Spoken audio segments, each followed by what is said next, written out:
بسم اللہ الرحمن الرحیم۔ السلام علیکم ورحمۃ اللہ وبرکاتہ۔ تمام معزز دیکھنے اور سننے والے حضرات کو انفارمیشن پوائنٹ کے پلیٹ فارم پر ایک دفعہ پھر خوش آمدید کہتے ہیں۔ مہنگائی کا علاج کیا ہے؟ حضرت علی المرتضیٰ شیر خدا رضی اللہ تعالی عنہ کا بتایا ہوا طریقہ اپنائیں۔ تاریخ ابن معین میں درج ہے کہ ایک مرتبہ مکہ مکرمہ میں کشمش کی قیمت بڑھ گئی۔ کشمش یعنی چھوٹا میوہ،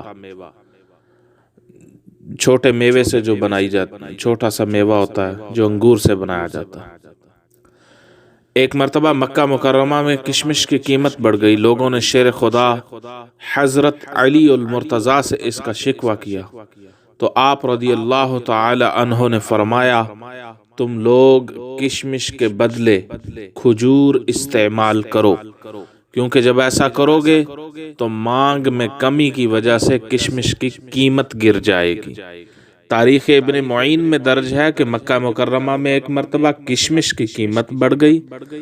لوگوں نے حضرت علی المرتضیٰ سے شکایت کی تو آپ نے فرمایا، تم لوگ کشمش کے بدلے کھجور استعمال کرو، کیونکہ کشمش بھی میٹھی ہوتی ہے اور کھجور بھی میٹھی ہوتی ہے، کیونکہ جب ایسا کرو گے تو مانگ میں کمی کی وجہ سے کشمش کی قیمت جو ہے وہ گر جائے گی۔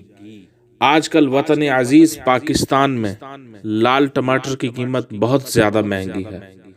لوگوں کو چاہیے کہ حضرت علی المرتضیٰ رضی اللہ تعالی عنہ کے اس عطا کردہ فارمولا کو اپلائی کریں اور ٹماٹر کی جگہ اس کا متبادل یعنی سرکہ، لیمو یا دہی کا استعمال کریں۔ ٹماٹر کا استعمال چھوڑ دیں۔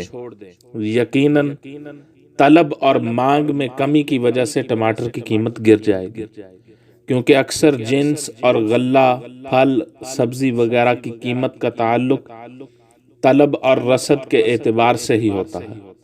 تو یہ جو حضرت علی رضی اللہ عنہ نے فارمولا عطا کیا ہے، یہ آسان سا فارمولا ہے کہ جس چیز کی طلب کم ہو جائے گی اس کی قیمت گر جائے گی۔